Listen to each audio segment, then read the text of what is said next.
El Salvador was 1 second away from collapse in an attempt at revenge. Old Lin put all his power on the line and sought to kidnap Bukele. Will he succeed? The president of El Salvador came out alive? Stay until the end of the video and find out. Before starting, leave your registration with the like button and subscribe to our stories. They'll surely catch you. Now, activate the bell so we can start in March 2022. El Salvador witnessed one of the most ambitious and controversial operations in its recent history.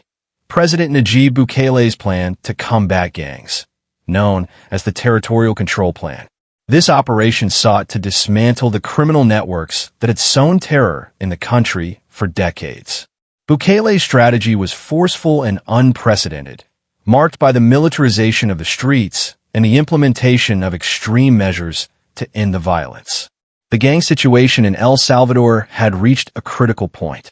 Gangs, primarily the Mara Salvatrucha MS-13 and Barrio 18, controlled vast areas of the country, enforcing their law through extortion, murder, and drug trafficking. The Bukele administration faced a monumental challenge, regaining control of the territory and restoring security to its citizens. The first step in the operation was to declare a state of emergency. This measure allowed security forces to carry out mass arrests without warrants, leading to the arrest of thousands of suspected gang members in a matter of weeks. The deployment of more than 10,000 soldiers and police officers in the most conflict-ridden areas of the country was a clear sign of the Bukele administration's determination to eradicate the gang threat. However, the road was not easy from the beginning of the operation. Bukele and his administration, they faced a series of threats and reprisals from the gangs. The gang leaders, known for their brutality and ability to coordinate acts of violence, responded with a wave of murders and attacks targeting security forces and civilians in an attempt to intimidate the government and society. The gangs intensified their campaign of terror, leaving a trail of blood and fear in their wake. Bukele, however, remained steadfast. He used social media, especially Twitter, as a platform to communicate directly with the Salvadoran people and demonstrate transparency in the government's actions. He published images and videos of the operations, arrests and seizures of weapons, drugs, and money, generating support and legitimacy among the population, but also attracting international criticism for the harshness of his methods.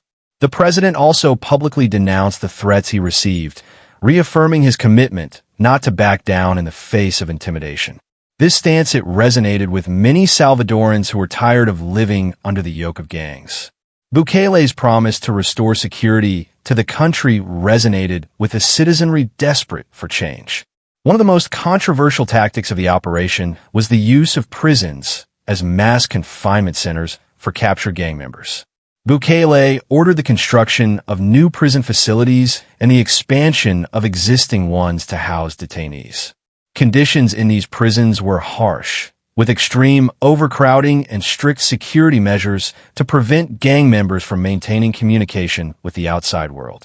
The objective was to root out the gang's command structure and prevent them from continuing to operate from the prisons. The impact of the operation was significant. The number of homicides in El Salvador experienced a notable drop, and security forces managed to seize large quantities of weapons and drugs. However, criticism did not subside. Human rights organizations and some sectors of the international community were slow to denounce human rights abuses and violations, accusing the government of carrying out arbitrary arrests and holding detainees in inhumane conditions. Bukele responded to these criticisms with his characteristically defiant and direct style. He argued that the measures were necessary to save the country from uncontrolled violence and that citizens' rights to live in peace and security were a priority. His popularity remained high among Salvadorans, who saw him as a leader willing to make difficult decisions for the good of the country. As the operation progressed, threats from gangs continued, but the government demonstrated a capacity for a swift and decisive response. Cooperation between security forces and intelligence was crucial in anticipating and neutralizing many of the attacks planned by gang members. Furthermore, support from the population played a key role in the plan's effectiveness, as many citizens began to report suspicious activities and collaborate with the authorities. Is the first meeting between Bukele and Old Man Lin. The first time that Nayib Bukele and Old Man Lin met face to face, it was a moment full of tension and symbolism that marked the beginning of a fierce struggle between two diametrically opposed figures. Bukele, the president of El Salvador, decided to eradicate the gang violence that was ravaging the country, and Old Man Lin, the feared leader of the Mara Salvatrucha MS-13, an organization that had spread its tentacles of terror throughout the nation. The meeting took place in an interrogation room in one of San Salvador's maximum security prisons. Bukele, with his characteristic defiant style, had decided to personally confront the gang leaders to make his message clear. The state would no longer tolerate their reign of terror. Old Man Lin, known for his cunning and brutality, was handcuffed to a chair. A table, his dark eyes fixed on the president with a mixture of defiance and contempt. The tension in the room was palpable.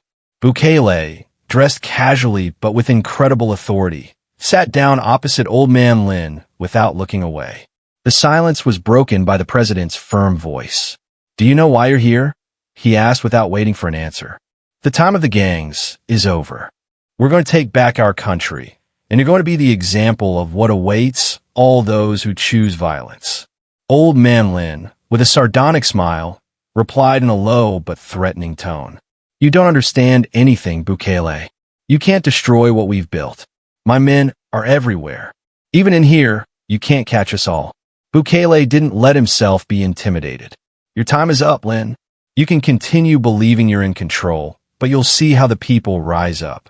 Against you, you're nothing more than a criminal, and I assure you, you'll pay for it.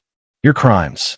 This first encounter was only the beginning of a battle that would be fought in the streets, in the prisons, and in the minds of Salvadorans. Bukele intensified his offensive against the gangs, deploying thousands of soldiers and police in operations that led to the capture of hundreds of gang members. Meanwhile, Old Lin, from his cell, continued to direct his organization, using all the tools at his disposal to destabilize Bukele's government. Old Lin orchestrated a series of attacks and acts of violence in retaliation. The streets of San Salvador and other cities became battlefields where the lives of citizens were constantly threatened. Bukele, using social media and the media, kept the public informed about every step of the operation, gaining the support of a population that yearned for peace and security. The fight between Bukele and Old Lin reached a critical point when it was discovered that the Mara Salvatrucha was planning a massive attack to destabilize the government. Intelligence services were able to intercept key communications, allowing security forces to anticipate and neutralize the attack. This was a devastating blow for Old Man Lin, who saw his power begin to crumble. The final capture of Old Man Lin was a meticulously planned operation. Informants within the organization revealed his location, and an elite police team launched a nighttime raid on a safe house on the outskirts of San Salvador. Old Man Lin attempted to escape, but was captured after a brief but intense confrontation. Old Man Lin's arrest was celebrated as a monumental victory in the fight against gangs. Bukele, aware of the symbolic impact of this achievement, organized a press conference where he presented Old Man Lin handcuffed and surrounded by security agents. "This is the beginning of the end for gangs in El Salvador," he declared. "The president has captured one of those responsible for the violence that has ravaged our country, but we will not stop. We will continue until every one of these criminals is behind bars." Old Lin, defeated but not broken, he was transferred to a maximum security prison where strict measures were implemented to prevent him from further communicating with his organization. Despite his incarceration, the fight against gangs continued, and Bukele intensified his efforts to completely dismantle the structure of the MS-13. Life in prison and the escape of Old Lin.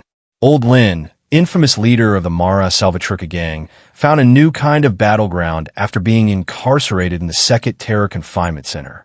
The cecot, designed to house the most dangerous criminals in El Salvador, became the scene of a brutal and ruthless struggle.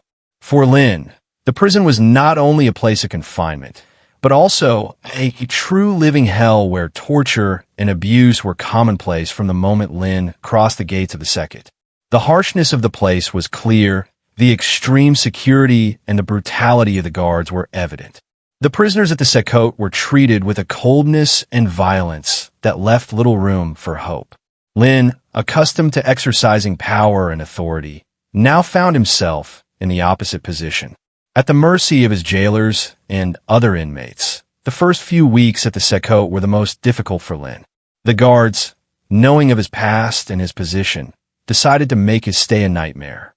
Lin was subjected to physical and psychological torture every day, a new form of suffering. They beat him regularly. The beatings were brutal and merciless, with the aim of humiliating him and breaking his indomitable spirit. The bruises and bruises accumulated, but old Lin, with his mental strength, resisted, not letting his despair show on his face. The punishments were not limited to physical violence. The guards subjected him to extreme deprivation. They kept him in an isolation cell without access to natural light, with minimal rations of food and water, and sometimes he wasn't even allowed to sleep. The combination of these tortures had a devastating impact on his mental and physical health. But Lin, relentless and determined, remained hopeful of finding a way to escape this hell. The second punishment system was meticulous and ruthless. Lin, being one of the most notorious prisoners, received special attention from the other inmates and guards. The hostility toward him was palpable. Prisoners aware of his history and past influence saw Lin as a target for their own acts of violence and despair. The constant threat of being attacked by other inmates was another layer of torture he was subjected to. However, the old Link, known for his cunning and ability to maneuver, would not give up for months. Even in the most adverse circumstances, he studied the guards' patterns, shift routines, and weak points in the security system. His prior knowledge of the organization and his experience handling extreme situations gave him an unexpected advantage. The crucial moment came one night when Lin, after weeks of meticulous planning and detailed observation, found the opportunity to execute his escape plan by taking advantage of a lapse in routine surveillance. Lin managed to deactivate one of the security cameras in his sector of the prison. This action, although risky, allowed him a brief period of darkness and confusion in which he could act. Lin had managed to obtain a key that he had managed to hide in his Zelda for a while thanks to the complicity of a corrupt guard who had bribed Lin with the key. He moved stealthily toward the exit, dodging the cameras and guards with surprising skill. The darkness and chaos worked in his favor. His escape was a series of quick and precise maneuvers, like a choreography rehearsed for weeks. In his mind, upon leaving his prison, Lin faced an additional challenge, traversing the cecot's maze of tunnels and corridors undetected. With the prior knowledge and intuition developed during his time in prison, he managed to reach an access point he had previously identified. His ability to remain in the shadows and avoid being seen was crucial at this stage of his escape. Finally, Lin managed to leave the cecot and enter the Salvador night. His escape did not end with a physical escape, but rather with the need to completely disappear. Lin knew that if he returned to his previous life, he would be at immediate risk of being recaptured or killed. Therefore, he hid in the darkest corners of Salvadoran society, using his experience in hiding to remain anonymous. By the way, if you enjoy the video, we invite you to give us a like and activate the notification bell so that we don't miss any of our videos. We continue Bukele's secret. During the months following his daring escape from the cecot terror confinement center, Old Man Lin remained in the shadows, hidden in the darkest corners of San Salvador. His life of anonymity wasn't easy. Every day was filled with challenges as he tried to stay under the radar of the authorities and his former enemies. However, the need for revenge and the desire to reassert his power led him to plan one of the most daring and dangerous attacks of his criminal career, the kidnapping of President Nayib Bukele. With his strategic mind honed by months of surviving and hiding, Lin began to put together a meticulous plan. His goal was as simple as it was ambitious: to capture Bukele and use him as leverage to negotiate his own freedom, while also sowing chaos and fear. At the heart of the government, to carry out this plan, Lin needed more than just determination. He needed precise information and ruthless execution. The first phase of the plan consisted of gathering a group of loyal collaborators and experts in covert operations. Lin contacted former members of his organization, who, although fearful, joined his cause. Together, they began observing the president's movements, his daily routines, and the security protocols surrounding him. Their goal was to identify the perfect time and place for the attack. After weeks of surveillance, Lin and his team decided that the best opportunity to carry out the kidnapping would be during a public event where Bukele would be present, a press conference at government headquarters. The event promised to be a showcase for the president's new security policy. Ng calculated that this would be the ideal setting to carry out their plan without arousing immediate suspicion on the day of the event. Lin and his team infiltrated the area surrounding the government building. They had prepared for this operation with almost surgical precision. They used disguises and false documentation to blend in with the attendees and the security personnel. Lin, in particular, had disguised himself as a member of the event's logistics team, which allowed him to approach the most restricted areas without arousing suspicion. It began without incident, and, in his characteristic energetic and confident style, he addressed the audience. Lin, from a strategic position, waited for the opportune moment. He had identified a window of opportunity when the president would move toward a secondary conference room for a private meeting with some officials. At that moment, Lin and his team were ready to act. The operation was executed with precise timing. When Lin and his men activated their plan, they posed as members of the event's security armed with guns and smoke grenades to create confusion. The entrance to the secondary room was blocked by Lin's men, who quickly neutralized the security guards who were there. In the hallway, chaos erupted in the building. The screams, the smoke grenade explosions, and the alarm sirens created an atmosphere of disorder. Bukele, trapped in the confusion, he quickly realized that something serious was happening. The attackers, led by Old Man Lin, moved swiftly toward him, and in an instant, the president found himself face to face with Lin. With fierce determination, Lin attempted to capture Bukele in a tense and chaotic confrontation. Lin managed to get close to the president, almost within arm's reach. However, the plan did not include such a swift and coordinated response from the president's special forces, who were prepared for any eventuality. Bukele's personal security, trained for high-risk situations, reacted with remarkable efficiency. A team of special forces that had been on alert due to a prior warning of a possible threat immediately sprang into action while Lin tried to forcing Bukele into an escape vehicle. The special forces began neutralizing the attackers with deadly precision. The situation turned into an intense firefight, with bullets whizzing through the air and smoke grenade explosions filling the space with a dense, opaque cloud. Old Lin, despite his skill and cunning, found himself in a desperate situation.